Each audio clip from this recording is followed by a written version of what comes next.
Lorsque la diplomatie échoue et que la guerre est imprudente, le président fait appel à la très secrète agence centrale de renseignement pour accomplir la mission. Au sein de la CIA se trouvent de quelques forces d'opération clandestines, chargées d'accomplir certaines des missions les plus dangereuses et à haut risque qu'on puisse imaginer. En fait, ces unités sont tellement classifiées qu'il existe très peu d'images ou de médias à leur sujet. Cela étant dit, quelles unités composent les opérations spéciales de la CIA ? Que sait-on à leur sujet, et surtout de que font-ils sous le voile du secret ?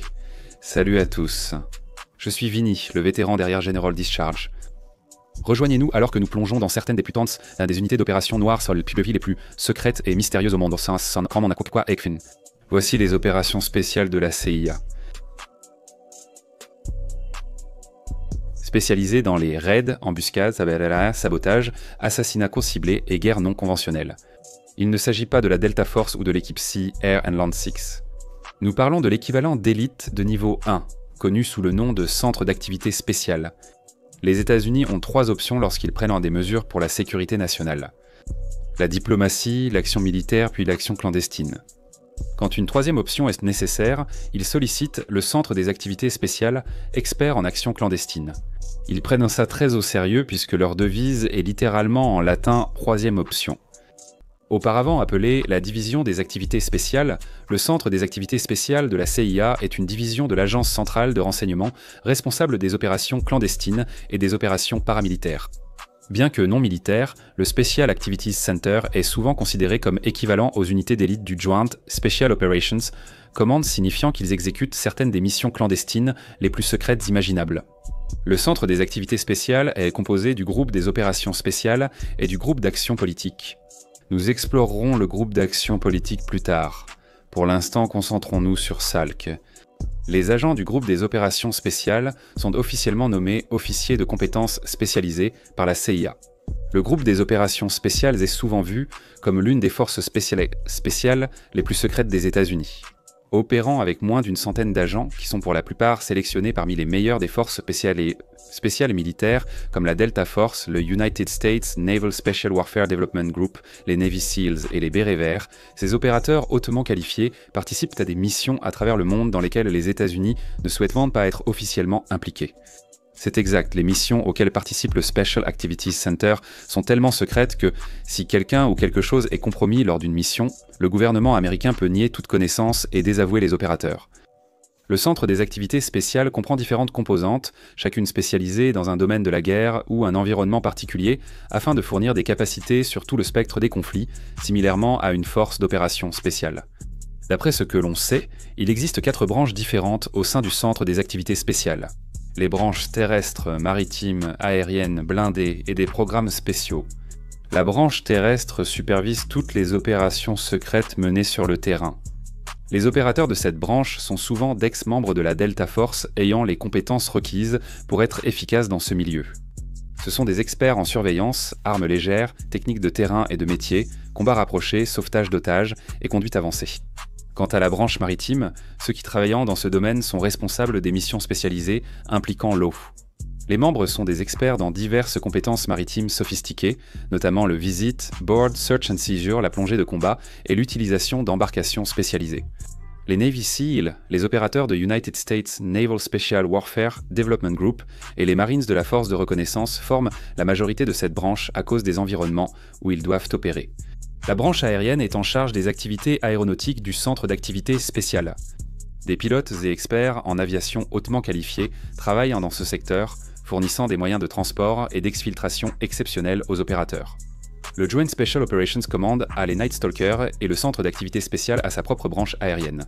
Et enfin, la branche blindée et programmes spéciaux est différente des 3 autres branches. Elle est plus axée sur le soutien que sur l'opérationnel. Cette partie du centre d'activité spéciale développe, teste et recrute de nouveaux personnels, armements, équipements et moyens de transport. En raison de la nature clandestine des missions auxquelles participe le centre d'activité spéciale, l'acquisition discrète d'armes et d'équipements revêt une importance capitale. La division armement et programmes spéciaux acquiert du matériel à l'international pour éviter tout lien avec le gouvernement américain si un opérateur du centre d'activité spéciale était compromis ou capturé. Les opérateurs du Centre d'activité spéciale ont aidé à réaliser les buts de la politique étrangère américaine dans le monde. Le centre d'activité spéciale, outil des plus polyvalents à disposition du président, est souvent vu comme fer de lance. Après avoir discuté du centre d'activité doux spécial, intéressons-nous maintenant au groupe de réponse globale, autre composante clé des opérations spéciales de la CIA. Le groupe de réponse globale de la CIA opère dans l'ombre comme nul autre. À part quelques événements, cette entité est restée hors des gros titres dans le domaine public depuis un certain temps. Bien que ses missions spécifiques et l'étendue de ses opérations soient classifiées, le Global Response Staff forme des équipes pour travailler sous couverture et offre une couche de sécurité discrète aux agents de la CIA et aux postes à haut risque. En somme, ces gars sont des gardes du corps extrêmement redoutables pour le personnel de la CIA et les personnes très importantes. Les opérateurs du Global Response Staff sont hautement formés en surveillance, contre-surveillance, protection rapprochée et maniement des armes. En tant que force de protection hautement entraînée, les principales responsabilités du Global Response Staff sont de cartographier les itinéraires d'évasion depuis les lieux de rendez-vous, de fouiller les informateurs, d'assurer une bulle de sécurité et d'accepter d'ouvrir le feu si la situation dégénère. L'attaque de Benghazi en 2012, très médiatisée, a causé la mort de 4 Américains, dont 2 membres du Global Response Staff. Les anciens Navy Seals Tyrone Woods et Glenn Doherty ont fait le sacrifice ultime en défendant l'ambassade américaine et les complexes qui ont été attaqués cette nuit-là, cette nuit-là. En raison des environnements dangereux et intenses dans lesquels le Global Response Staff opère, son personnel est généralement composé d'anciens Navy Seals, Rangers, Bérets Verts, Marines de reconnaissance et membres des forces spéciales de l'États-Unis Air Force. Environ 125 opérateurs travaillant à l'étranger à tout moment et alternent entre des cycles d'entraînement et des périodes de repos aux États-Unis. Les opérateurs du Global Response Staff sont des agents de la CIA à plein temps ou des contractuels partant à l'étranger pour de courtes périodes. En raison des risques encourus par les officiers traitants de la CIA lors des missions antiterroristes, le Global Response Staff est devenu essentiel à l'espionnage conventionnel. Les équipes du Global Response Staff sont devenues si importantes que la CIA a dû réorganiser son programme de formation top secret, la FERME, pour enseigner à ses espions à travailler avec elle.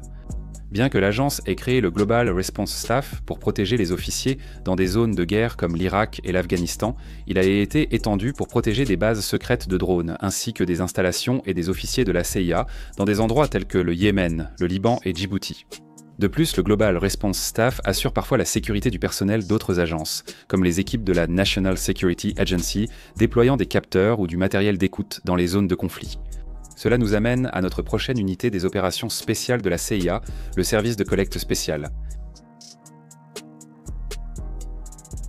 Le gouvernement américain nierait l'existence du service de collecte spéciale et de son quartier général fortement gardé de 120 hectares près de Beltsville dans le Maryland.